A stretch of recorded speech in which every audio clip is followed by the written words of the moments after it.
Dan untuk dosis kocor per lubang tanamnya seperti biasa kawan ya, sekitar 100. Nah ini selama 6 hari seperti ini kondisi dekomposer fermentasinya. Mesnya 3500, ini cepat banget larutnya tuh, tanpa diaduk ini seluruh. Trubus baru disertai dengan pembungaan nih seperti ini seluruh. Alhamdulillah ya, ini tanam ialah yang bisa memberi banyak manfaat untuk. Assalamualaikum warahmatullahi wabarakatuh. Halo kawan, gimana kabarnya hari ini? Mudah-mudahan kita semua selalu dalam keadaan baik dan sehat ya, dan semoga kita semua dipermudah dalam segala urusan. Selamat pagi kawan ya. Sekarang hari Minggu tanggal 19 Januari 2025. Waktu pagi sekitar pukul 8:28 ataupun jam setengah 9 pagi. Untuk cuaca alhamdulillah seperti ini seluruh, cerah banget cuacanya ya. Dan aktivitas saya di pagi ini akan melakukan pemupukan kocor untuk mengoptimalkan pembungaan, kemudian pembuahan tahap kedua, dan yang pasti untuk mengoptimalkan kesehatan tanaman di musim hujan ekstrim seperti saat ini. Dan ini untuk perkembangan hari ini, alhamdulillah sudah banyak seluruh buah-buah yang merah, cuman belum saya panen. Ini akan saya lakukan pemupukan kocor terlebih dahulu ya, karena fokus untuk mengoptimalkan kesehatan tanaman dan mengoptimalkan pembungaan dan juga pembuahan tahap yang kedua. Dan seperti ini seluruh, perkembangan hari ini tepat di usia 186 hari setelah tanam ya. Alhamdulillah nih, buah-buahnya dalam-dalamnya seluruh akan saya perlihatkan ya. Nih seperti ini, alhamdulillah ini buah-buah yang matang adalah persiapan panen yang ke-14 nanti. Dan akan saya kasih makan di hari ini melalui pemupukan kocor. Masya Allah nih seluruh, hijau royo-royo seluruh ya. Biarpun di gempur hujan setiap hari, tapi alhamdulillah seperti ini kualitas tanamannya, baik bunga, buah, dan juga trubusnya. Dan untuk mempersingkat waktu dan durasi, mungkin saya akan segera membahas pupuk apa saja yang saya gunakan dalam melakukan pemupukan kocor kali ini.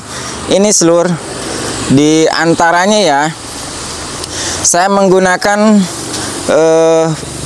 pupuk fermentasi seperti ini seluruh. Nih pupuk fermentasi ini sudah difermentasi sekitar 7 hari, berarti berikut hari ini. Ini diantaranya air leri, kemudian ini EM4 dan juga molase. Nah ini selama 6 hari seperti ini kondisi dekomposer fermentasinya. Dan ini untuk fokus apa ya namanya ya, pengendalian maupun pencegahan penyakit tanamannya. Nah ini untuk pupuk dekomposer fermentasinya kawan ya. Dan kemudian untuk pupuk tambahannya saya menggunakan kalsium karbonat, kemudian saya gunakan nutrisi, masih menggunakan dari produk Suma SR. Ini saya mempersiapkan 4 bungkus. Lalu untuk asam aminonya kini saya menggunakan dari Vertipot kawan ya, Vertipot Pro nih, asam amino pro. Ini mengandung ini seluruh nih yang saya suka. Ada asam organik, ada asam humik, ada juga asam fulvik. Ini nanti akan saya bahas secara detail dan lengkap dari masing-masing kandungan unsur haranya. Kemudian saya tambahkan ini kawan ya, Ini dikarenakan apa namanya, bungkusnya rusak sehingga saya ganti jadi menggunakan plastik seperti ini. Ini adalah asam humat. Hanya sebanyak ini seluruh pupuk kocor yang saya gunakannya, hanya 1, 2, 3, 4 dan 5 dengan dekomposer fermentasi ini. Baik kawan ya, sebelum dibahas lebih lengkap berapa sih takaran dosis yang digunakan dalam pemupukan kocor hari ini di usia 186 hari setelah tanam, baiknya simak dulu cuplikan berikut ini.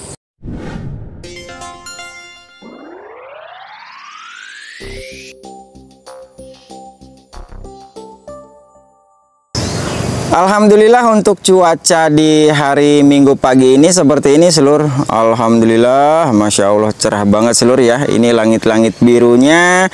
Dan mari kita memulai untuk melakukan peracikan pupuknya. Dan racikan yang akan saya buat terlebih dahulu adalah untuk 1 jerigen kocor kapasitas 20 liter air. Nanti akan dibuat racikan untuk 1 drum dengan kapasitas 200 liter air ini. Nah, yang pertama, ini dekomposer fermentasinya harus diaduk terlebih dahulu sebelum digunakan kawan ya. Karena ini ada banyak mikrobakteri yang berada di bawah ataupun di dasar drum ini, sehingga harus diaduk terlebih dahulu. Jika sudah diaduk seperti ini, kemudian diambil secukupnya seluruh untuk meracik pupuknya ya. Nah, secukupnya saja segini. Nah, ini untuk takaran 1 jerigen kocor 20 liter. Oke, untuk takaran awalnya ini saya menggunakan asam humat. Untuk asam humat silahkan kawan-kawan bebas mau menggunakan dari merek ataupun produk apa saja. Dan takaran asam humat akan saya gunakan tidak banyak, hanya 1, kemudian 2 sendok makan mungkin cukup, tidak terlalu banyak-banyak. Dan kemudian ini asam humatnya dilarutkan terlebih dahulu. Jika asam humatnya sudah larut sempurna, kemudian saya aplikasikan nutrisi dari Suma SR-nya. Untuk takaran Suma SR per 1 jerigen kocor 20 liter ini akan saya gunakan sebanyak 2 sendok makan saja cukup kawan. Nah, ini sendok pertama, kemudian ini sendok yang kedua. Nah, 1 sendok makan full seperti ini kawan ya. Dan ini dilarutkan terlebih dahulu pupuk Suma SR-nya. Ini dilarutkan dulu seluruh. Nah, untuk kawan-kawan yang baru bergabung di YouTube Mitra Pertanian Channel, mungkin akan saya jelaskan sepintas kawan ya. Apa sih Kang kandungan dari nutrisi Suma SR-nya? Di sini akan saya coba bahas dulu. Untuk kandungannya, Suma SR ini dia memiliki unsur hara makro dan mikro yang lengkap. Di sini ada unsur N, ada unsur P, K, Fe ataupun besi, kemudian zinc, Pb, Ni, ada juga Cr. Dan ini sifatnya dia slow release. Apa itu slow release Bang? Jadi penyerapan unsur haranya tanaman itu mendapatkan unsur hara setiap harinya kawan ya, karena pelepasan unsur haranya itu slow release, ataupun hari ini dimakan, besok dimakan, besoknya lagi dimakan, hingga selama 7 hari tanaman mendapatkan nutrisi dari kandungan yang terdapat pada Suma SR ini. Nah, seperti itulah untuk produk nutrisi Suma SR-nya. Dan ini dilarutkan dulu kawan antara Suma SR, asam humat, dan dekomposer fermentasinya. Kemudian setelah nutrisi Suma SR ini larut, saya aplikasikan asam amino dari produk Fertipod. Kenapa saya menggunakan asam amino ini? Karena untuk mengoptimalkan trubus tanaman, kemudian mengoptimalkan pembungaan, pembuahan, dan juga kesehatan tanaman. Sehingga saya aplikasikan Amino Pro ini. Sebelum saya menggunakan dosisnya, ini sedikit akan saya bahas dulu kawan ya, tentang kandungan yang terdapat pada asam amino pro dari produk Fertipot ini.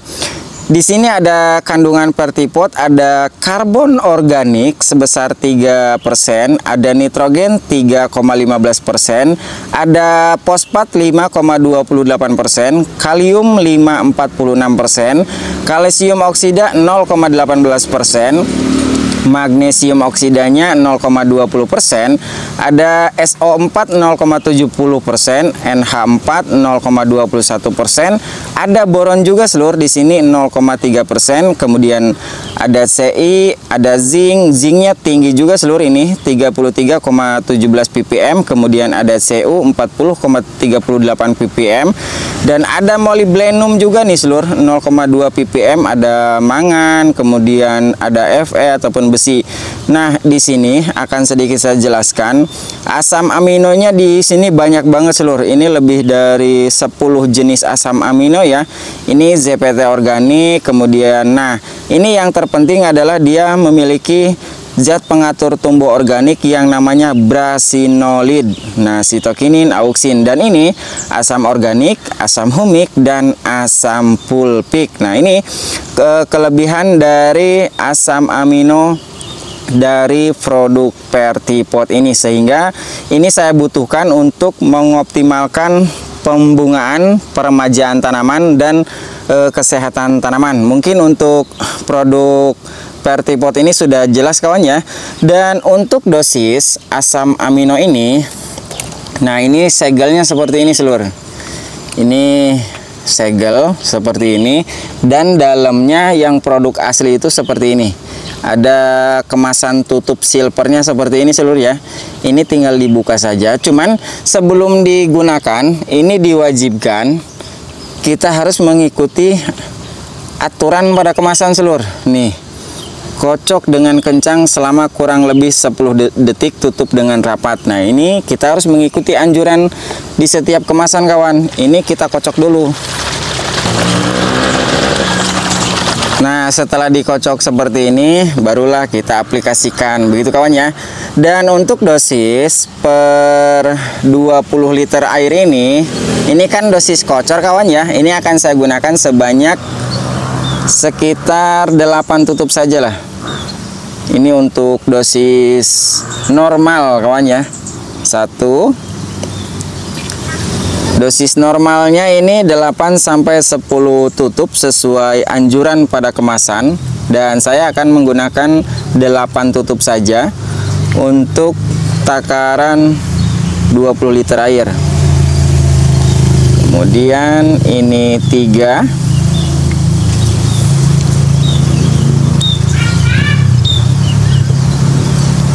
Ini 4.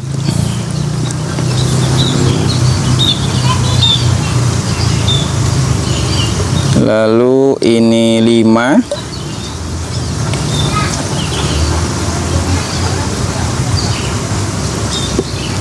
Ini 6. Agak lama seluruh ya. 6. Ini 7. Karena kalau saya skip, ini ditakutkan kawan-kawan sujon nantinya. Wah, nggak segitu ternyata takarannya. Pasti lebih, pasti kurang. Nah, kalau gini kan kita enak sambil ngitung tiap tutupnya berapa tutup total keseluruhan, begitu kawan ya. Nah, ini jangan lupa ditutup terlebih dahulu. Kemudian ini dilarutkan seluruh. Nah, tuh warnanya jadi seperti ini seluruh. Ini diaduk. Nah, setelah ini sudah larut sempurna antara nutrisi Suma SR, asam humat, dan juga asam aminonya, kemudian saya menggunakan ini seluruh. Nah, ini untuk mengoptimalkan ataupun menetralkan pH tanah, karena unsur kalsium karbonat juga bagus untuk kesehatan tanaman kawan ya. Nah, ini untuk kalsium boron plus zinc ini akan saya gunakan sebanyak 10 sendok makan.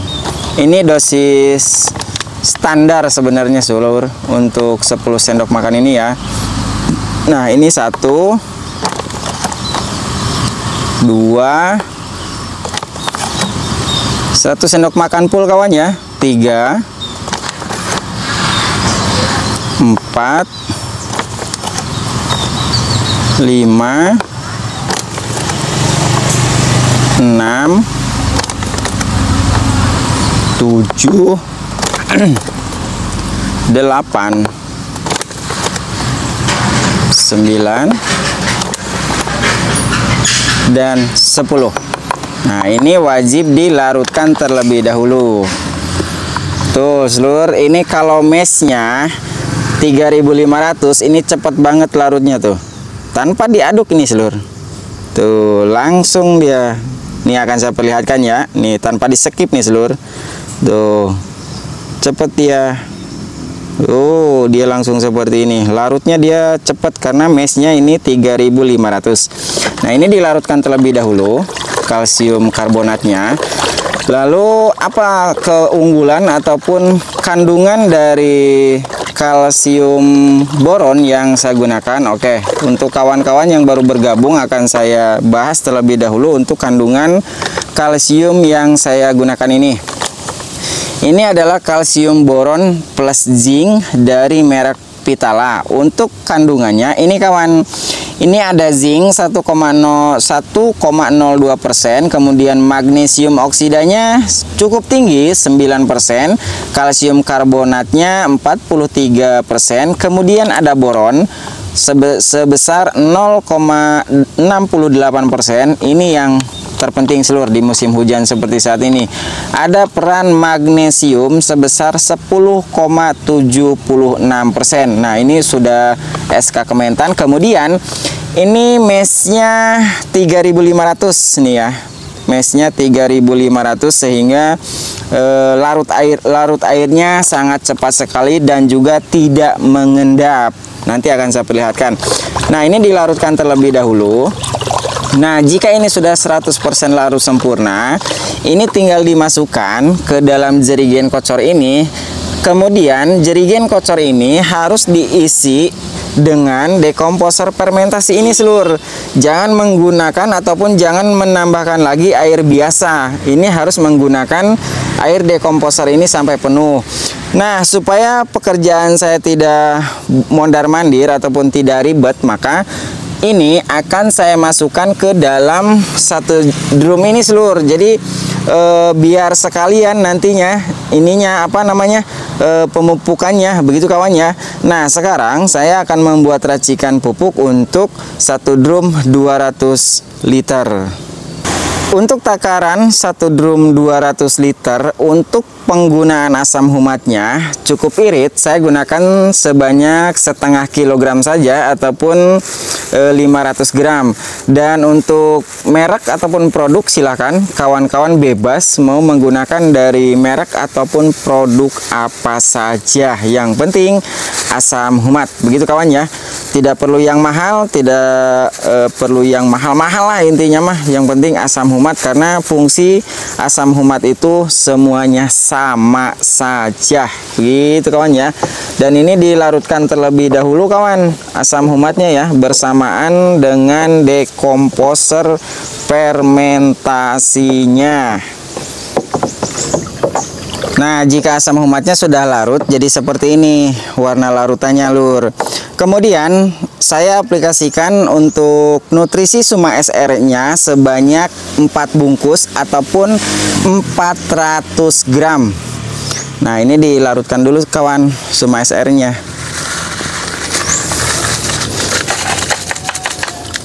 Nah, ini 2 bungkus dan ini juga 2 bungkus. Jadi totalnya 4 bungkus ataupun 400 gram. Dan untuk kemasan Suma SR ini nih seluruh 100 gram per bungkusnya. Ini diaduk dulu seluruh nutrisi Suma SR-nya.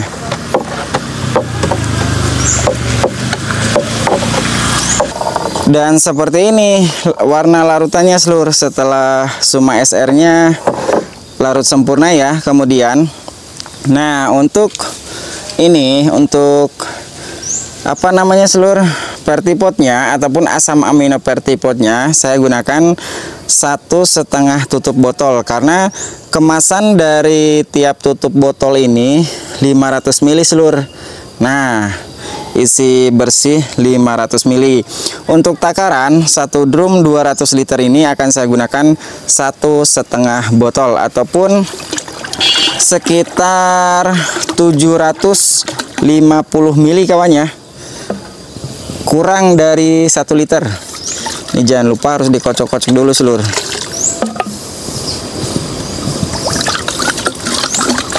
Nih seperti ini biar habis seluruh ya. Nah ini sudah bersih kan. Kemudian ini yang 250 ml nya. Jadi totalnya untuk pemakaian asam amino Fertiport ini saya gunakan sebanyak 1,5 botol ataupun 750 ml untuk kebutuhan 1 drum 200 liter. Dan jangan lupa ini diaduk kembali seluruh. Diaduk. Apa ini sih? Seperti ini seluruh. Yang penting setiap pupuk yang dilarutkan itu harus diaduk terlebih dahulu. Masing-masing pupuk harus diaduk terlebih dahulu. Kalau saya itu tidak, misalkan 5 pupuk diabruk sekaligus terus diaduk. Kalau saya enggak seluruh. Jadi ada tahapan-tahapannya ataupun masing-masing pupuknya itu dilarutkan terlebih dahulu. Begitu kawan ya.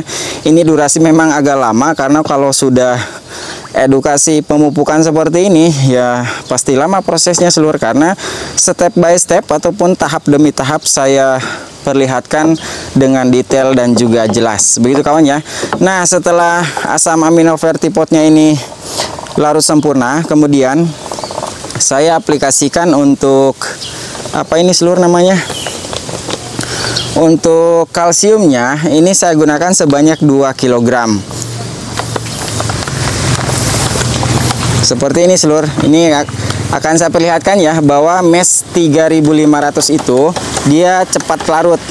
Nih, nggak perlu nunggu lama-lama mengambang di atas. Ini tanpa diaduk seperti ini, langsung cepat larut ya.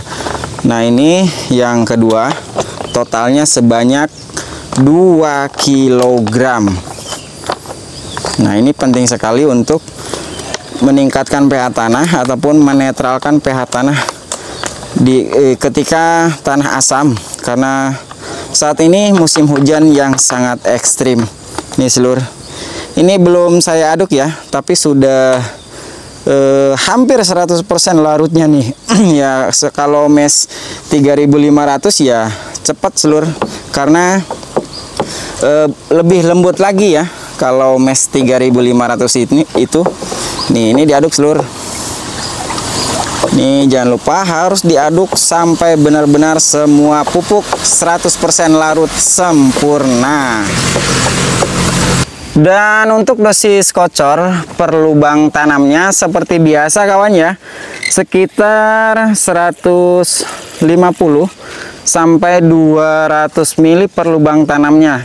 Disesuaikan dengan kondisi tanamannya kawan ya. Apabila pohonnya kecil ya sekitaran 100 sampai 150 ml lah. Apabila pohonnya seperti ini besar-besar, ini bisa mencapai 200 ml per lubang tanam. Nah ini besar seluruh, ini kisaran 200 ml ya. Nah seperti ini seluruh. Ini langsung dikocor pada lubang tanam kawan ya. Nah seperti ini. Alhamdulillah kawan, proses pemupukan kocor hari ini di usia 186 HST sudah selesai dilakukan tadi sekitar pukul 11:20 dan sekarang menunjukkan sekitar pukul 12:33 dan untuk cuaca di sini tidak menentu kawan ya. Barusan di sini turun gerimis, kemudian panas lagi seperti ini. Nah, dan ini perkembangan cabai setelah dilakukan pemupukan kocor. Hari ini sudah banyak buah-buah yang merah. Dan untuk panen petikan yang ke-14 sepertinya akan dilakukan sekitar hari Selasa ataupun hari Rabu, karena pupuk yang diaplikasikan hari ini untuk diserap terlebih dahulu, jadi mengoptimalkan pembungaan, pembuahan, dan juga kesehatan tanaman. Begitu kawan ya. Nih alhamdulillah seluruh untuk buah-buah mah bagus-bagus, kinclong, dan semoga saja dengan diaplikasikannya pupuk kocor hari ini itu lebih optimal lagi untuk kualitas bunga, buah maupun trubusnya. Nah, asam amino ini saya aplikasikan supaya bunga dan pembuahan itu tidak putus kawan. Jadi selalu memunculkan trubus baru disertai dengan pembungaan. Nih seperti ini seluruh. Alhamdulillah ya. Ini tanaman yang terserang penyakit Phytophthora. Nih seperti ini. Ini mati, kemudian alhamdulillah sekarang sudah menumbuhkan 3 tunas seluruh. Jadi alhamdulillah ya, terhitung hari ini di usia 186 HST, pertumbuhannya terbilang optimal menurut saya. Kenapa? Karena digempur hujan setiap harinya nih seluruh. Alhamdulillah, Masya Allah, kualitas buah-buahnya alhamdulillah aman, terbilang aman dari penyakit patek ataupun antraknosa. Dan mungkin untuk informasi pemupukan kocor hari ini di usia 186 HST mungkin cukup jelas kawan ya. Apabila ada hal yang ingin dipertanyakan seputar pertanian kawan-kawan, silahkan tinggalkan pertanyaan di kolom komentar. Dan apabila ada kata-kata saya yang kurang berkenan di hati kawan-kawan, mohon untuk dimaafkan ya, karena manusia tempatnya salah dan hilaf. Ingat pesanku, tetap jaga kesehatan, tetap semangat, dan semoga bermanfaat ya, karena sebaik-baik orang ialah yang bisa memberi banyak manfaat untuk orang lain. Terima kasih dan sampai jumpa di informasi perawatan bermanfaat berikutnya.